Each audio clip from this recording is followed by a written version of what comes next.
this is really where a lot of families, working class and middle class families live.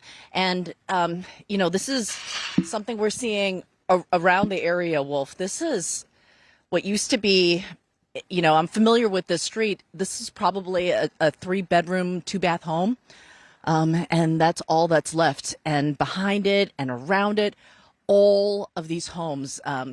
This is a community where I know a teacher who lives here, where there are people who moved here decades ago, hoping that they would retire here. But you, as I walk around here, because you got a sense of the terrain of where Bill is, you can see how flat it is. A lot of folks who move into communities like this one, it is a foothill community, but it's not in the mountains. The belief was, okay, they're moving into places that at one point in time felt safe, felt further away from that wildfire risk. And so what happened was that toxic mix of the strong winds, which is why we're focusing so much on the wind, and the fact that there was a tremendous amount of rain a couple of winters ago. And then this year, I do not remember the last time we had rain here in Los Angeles. And I've lived here just about a decade, and it's one of the drier seasons that we've had. And so you mix all of that together, and you have a wildfire that's simply out of control. It is much better today. You can actually start to see the sun. The sun is not, this is the brightest it's been since this whole disaster began. And so things are starting to improve. But what we're seeing here is that people are going to have to come back and figure out how to clean up after this, Wolf. Yeah, the numbers are really incredible. We heard the fire chief say that 4,000 to 5,000 structures already have either been damaged or completely destroyed. And so many people, of course, have been evacuated, and so many people have been injured, and now there are reports of looting going on. Kyung La on the scene for us. Kyung, thank you very much. Stay safe, as I always say to you. I want to bring in CNN's Anderson Cooper. He's covering the latest blaze, the Palisades fire east of Topanga. Anderson, give us the latest where you are. Yeah, it's such a dynamic situation here, and we're on this vantage point looking over kind of a ridge of 2 ridges of mountains. We've been watching this fire. There have been 2 separate fires behind me. And you can see this one now has erupted again. They've already dropped over the last hour or hour and a half. They've dropped at least 3 helicopters have dropped water on that spot, and yet the fire keeps returning. They have not been able to put it out fully yet. With water assets from the air. So that's now erupted. It also has erupted over here and burned the entire part of that mountainside. You probably can't see. Fire crews were on that road that was created by a bulldozer earlier, trying to create kind of a defensive position to stop the fire. It hasn't actually worked. They haven't been able to clear enough of the brush, so some of that brush has just been going up. This, to me, there's just a microcosm of the difficulty the firefighters are facing in these conditions. The difference between 15 minutes ago here and right now, the only thing that changed was the direction of the wind. The wind shifted, and all of a sudden, this entire sort of valley area just erupted. It was extraordinary to see. It's now burned back down, but they're going to have to keep putting water out there. There's another crew. A couple of guys are here. Who are going to be doing what they can to clear debris, to dig some lines. But it's the northern edge of this Palisades fire, and it is very, very difficult. And even behind us, there's a residential community, and that's what they're really trying to protect. And on the other side of that, there's an ongoing fire there as well. So it's just a sign, Wolf, of how tough the conditions are for firefighters. All right, Anderson, we're going to stay in close touch with you as well. And as I say to all our reporters on the scene out there, it's a dangerous situation. Stay safe. Anderson will be back later tonight for his show, AC 360, 8 p.m. Eastern. And we'll be watching, of course, to be sure. I want to get some more right now from California's Democratic Senator Alex Padilla. Senator, thanks so much for joining us on this really awful day with what's going on over there in LA County and elsewhere. Give us a sense, first of all, Senator, of the scale of the damage in your state right now. It's unimaginable, Wolf, and thank you for having me, and thank you for panning to the various fires, because as you've seen the images from your reporters in the field, you begin to appreciate the magnitude of the impact. It's not just one fire, it's not just one big fire, it's multiple large-scale events with enormous impact on the diverse communities of Southern California. Having had a chance to tour yesterday with the president and the governor, it's heartbreaking. It's all I can tell you. There may be an occasional home that is left intact amongst the neighborhood that's full of ash and rubble. Small businesses, which represent American dreams, that have been lost. And for all the viewers, every home or every house that you see is a home, and every home represents a family. And we're talking more than 100,000 folks that have been displaced. It's going to be a long road to recovery, but we're praying that the winds continue to subside and help our firefighters really get control of the situation. I know, Senator, you've been briefed about the effort underway to contain these deadly, awful fires. What can you tell us about that? And can you assure the people of California that authorities will get a handle on this horrible situation before more residents lose their homes or, God forbid, lose their lives? Yeah. So first and foremost, a big thank you to the so many people in Los Angeles County that abided by the evacuation warnings and the evacuation orders to try to minimize the loss of life. Second, rest assured that sadly, because of the number of disasters over the years, we've gotten really good at federal officials, state officials, and local officials working so well together and coordinating not just firefighters, but other emergency response personnel. I mean, you see even aircraft, local aircraft, state aircraft, federal aircraft, thank you, President Biden, and even Canadian aircraft on the way to help attack the fires that are here. But the one big complication that we cannot control is the weather. I mean, the reason these fires scaled up so quickly is because of the high winds that we've had over the last couple of days. They seem to be moderating slightly. We're hoping for a respite during the course of the weekend, but the forecast is for winds to pick back up on Monday. Maybe not as bad as they were yesterday, but all it takes is one ember being moved in the wrong direction for a significant fire to restart. So I know the firefighters are working around the clock, risking their lives and their health to try to tackle this.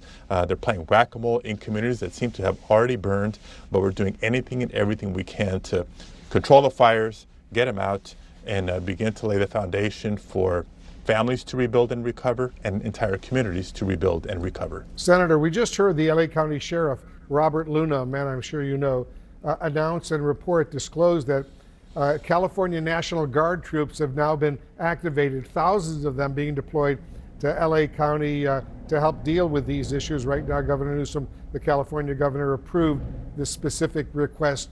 What do you want to see those National Guard troops do? Again, it's an indicator of we're putting all the resources we can to help here. Whether they can help with some of the evacuations as needed. That's one of the things National Guard has done in the past, or staffing some of the relocation shelters, whether it's potentially helping with some of the fire breaks or whatever support that firefighters may need, or even just keeping communities safe. There's been concerns that with so many residents evacuated, it may make some specific neighborhoods vulnerable to potential looting and that sort of thing. So anything and everything we can do to help combat the fires, keep the community safe, we welcome all resources. So a big thank you again to President Biden, Governor Newsom, communities in Northern California that have sent firefighters and fire crews. Crews are in here from out of state, so thank you to my colleagues in Oregon and Arizona and New Mexico and elsewhere. We're really putting all the resources we can on these fires. And in addition to the National Guard troops coming in, they're now asking for curfews to be imposed in various areas from 6 p.m. until 6 a.m. Curfews, and one of the issues, and you just mentioned it too, we heard it at the news conference, the number of looting incidents that have gone on, burglaries, people rushing into these homes that are being evacuated and stealing stuff. And there's going to be a lot of investigations and presumably criminal indictments coming down the road as well. Yeah, I mean, it's sad to have to consider that, but that's the world that we're living in right now, and that's just one piece. Some of this is also just basic public health and safety. When you have people in areas where there's still homes burning, fires smoldering, and embers potentially floating about, the last thing you want to do is somebody inadvertently contributing to restarting a fire or helping spread a fire into a more significant magnitude. So anything and everything we can do to help protect property, help protect life, we're going to try to do that. All right. Good luck over there, Senator Alex Padilla of California. We'll stay in close touch with you. Appreciate it. Thank you. Very much joining us on this hectic day. And we're going up. There's no water. There's no water. We're back with the breaking news in our national lead. The sound of anguish and frustration for our next guest's family, seeing their home in the Pacific Palisades just go up in flames. Joining us now is Caitlin Dorian, whose entire family is now sheltering together with her in her one-bedroom residence after her parents and her grandparents and her aunt and uncle all lost their homes. Caitlin, how are you feeling? How's your family coping? I'm in my bedroom right now, but I hear lots of laughter in the living room. The boys actually just got back from checking out the Palisades and seeing what's left. So they just spent some time there. So we're all getting updated, but I feel like we're all in the same boat and just happy to all be together. Quite a few of us in here, but we're happy to be together. Well, I'm glad they're all safe. Your family's lived in the Palisades for almost a century. Tell us about the community that you grew up in.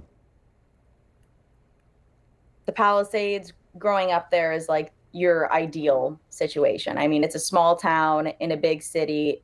Everybody knows each other. It is so close knit. I mean, my friends from elementary school are my friends now. Our parents are friends. Everybody is, it's just a very community driven area. And my family, they've lived there since the 1930s. So we know all the families. We know everyone getting affected. Everybody's house that we know so far is no longer there. It's devastating. What part of the Palisades are you from? We are in the Alphabet Streets, the 1100 block. So, close to Chautauqua, closer to the Santa Monica Mountains that unfortunately just took over yesterday. We were watching the smoke from about 10:30 in the morning to about 3:30 when we decided that it was time to evacuate the 175-pound tortoise Tiptoe that we have. And once that started, we had hoses out at 8 p.m. My 84-year-old grandfather did what he could to protect his property, but we ran out of water, and the boys that just got back from checking out the Palisades, there's a ton of firemen there, but there's no water. So They're just watching the rest of it. Everyone's doing what they can, but resources are limited beyond belief. Yeah. We were in, like I said, the upper Alphabet Streets, and we didn't have one fire truck from 10:30 a.m. until my dad left at midnight. I asked because my cousin David and his family, they live in the Highlands, and they had to evacuate and flee too. They feel like they think their home is gone as well. We heard in the Highlands is pretty 50-50. So yeah, right. They're not sure. For you guys. Yeah, they're not sure yet. We heard the heartbreak from your dad in that video, and you wrote on GoFundMe, quote, "In an instant, 3 generations of memories and everything we worked so hard to build were gone." It's not just property, right? It's a home. It's memories. It's a world. Absolutely. And the house that I grew up in, 1118 Iliff, it's actually across the street from my grandparents' house where my mom grew up. So we have my uncle 3 blocks down. I mean, we are right there. So we got 3 generations in the house right now. We have 6 dogs, including 3 75-pound pit bulls. We have a 175-pound tortoise, my boyfriend, a couple of my friends that evacuated, my roommate. We've got a full house, but everybody has been so supportive. And I mean, given the situation that we're in, I feel like to see the community come together already. It hasn't even been a full, 3 days, and it seems like people are really putting their nose to the ground and figuring out what these next steps are. We are live tonight from Pacific Palisades, California, one of the hardest hit and most devastated neighborhoods right now in California, as the fires are raging so far.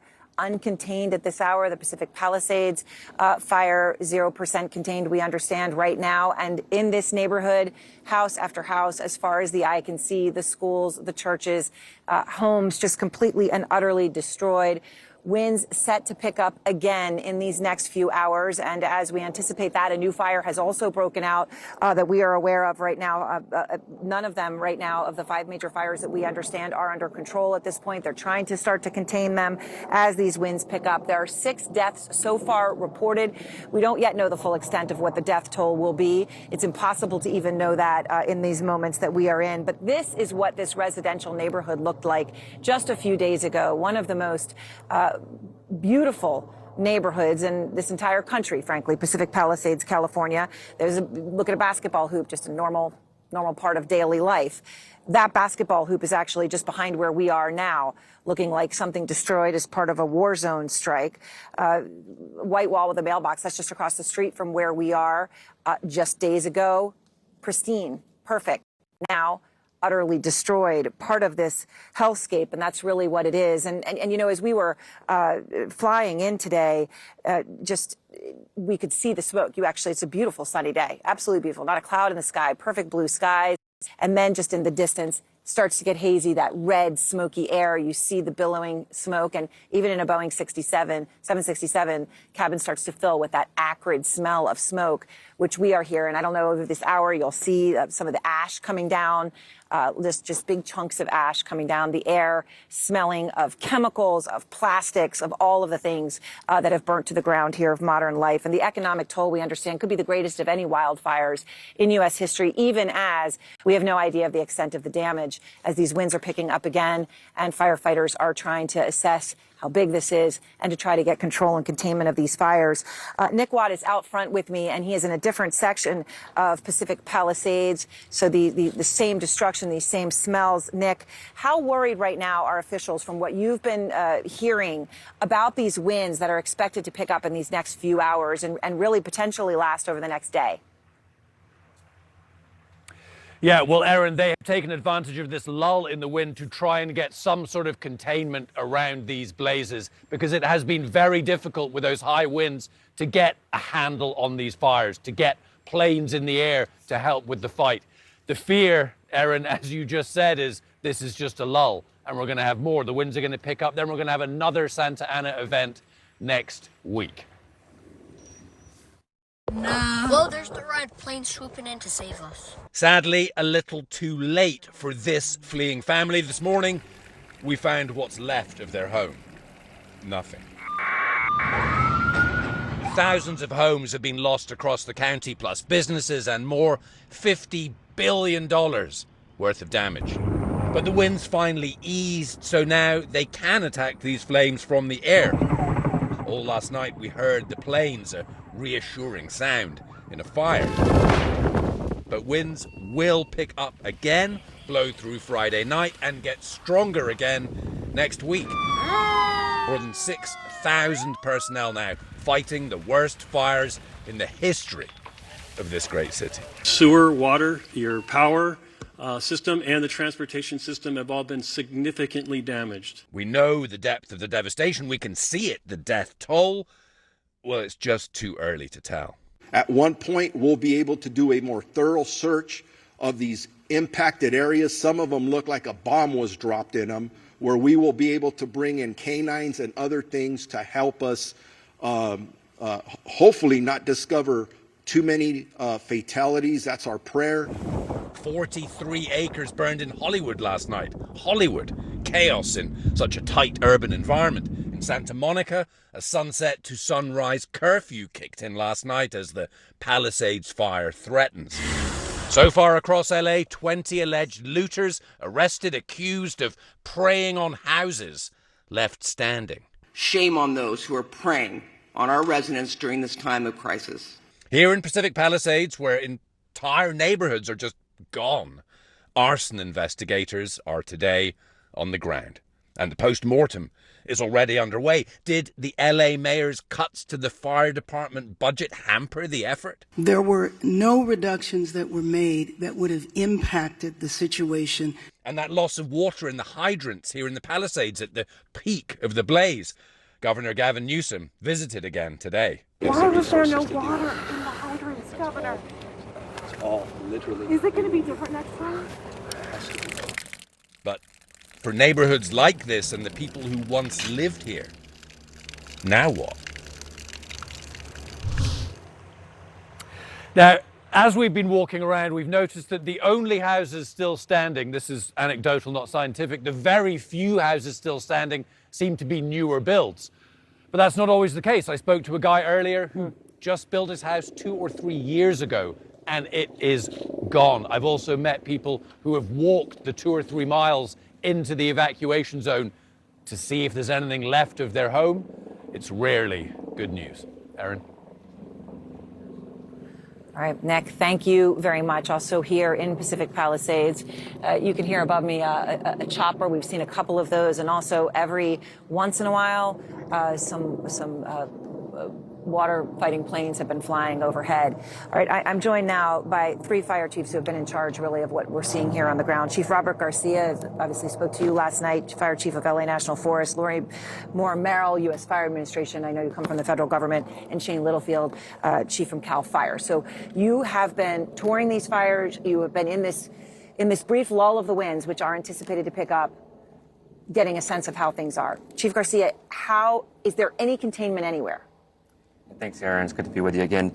You know, this lull is helping us focus some resources on perimeter control, getting containment around the fire. It's given us an opportunity to deal with that. But the scope and scale is so immense. We talked a little bit about that last night. Getting the right resources in the right place, and then also dealing with new emerging fires that we continue to have to respond to. We're still at zero containment on most of the large fires. We'll start to see that change over the next 24 Including hours. the one, the Palisades fire, where we're standing. Indeed, yes. So, Chief Littlefield, when you hear this, you hear winds are picking up again, you hear 0% containment, these massive fires, it completely now defines the landscape. It defines when you fly into here. How much worse could this get as you see it? So as we keep approaching the critical fire weather, and the fuels are already dry, and they're going to continue to get drier over the next week with the predicted weather. And so the concern is that we get a new fire and we can have more disastrous fires. So currently all the agencies are bringing in additional resources from across the United States to try and help mitigate any new starts. Our number one priority right now is new starts. The new starts locally, we're going to throw everything we can have at it so we don't have new large fires. And Chief Merrill, I don't know if people can hear watching some of those alerts that are going off on the phone. Sometimes they all go off simultaneously.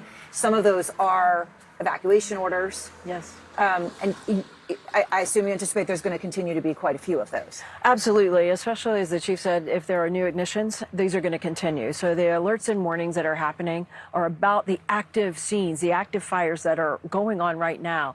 So by no stretch of the imagination is any of this over. Unfortunately, as you pointed out, we have winds that may be rising up again. So we do have a window of opportunity for firefighters to make great progress. So that's what we're hoping for, controlling that perimeter and doing as much fuels mitigation as they can to give some defensible space and contain these fires within some smaller perimeter. And there are multiple fires. I mean, we're at one here right now, but there are others around LA County that are just as active and just as devastated with the same fuel loads, the same exact wind impact, the same groups of firefighters, and the interagency collaboration between all these groups is monumental, and they're all boots on the ground making as much effort as they can while the window of opportunity is here. And yet, you have 0% containment, Chief. You've got firefighters who are working around the clock, literally around the clock, 24 hours, 36 hours, 48-hour shifts. We've heard about this. How long can they continue to do that, even with the resources that are coming in? So over the last day and a half, we've been able to allow to get most of the firefighters off the line, get them down for at least 12 hours as we get the resources in. Our number one priority is public safety, but then firefighter safety. And so the rest is number one. And so we do work 24-hour shifts for some of the agencies, and we ensure that they get their 24 hours down. But as more incidents happen, that stretches us thinner and thinner.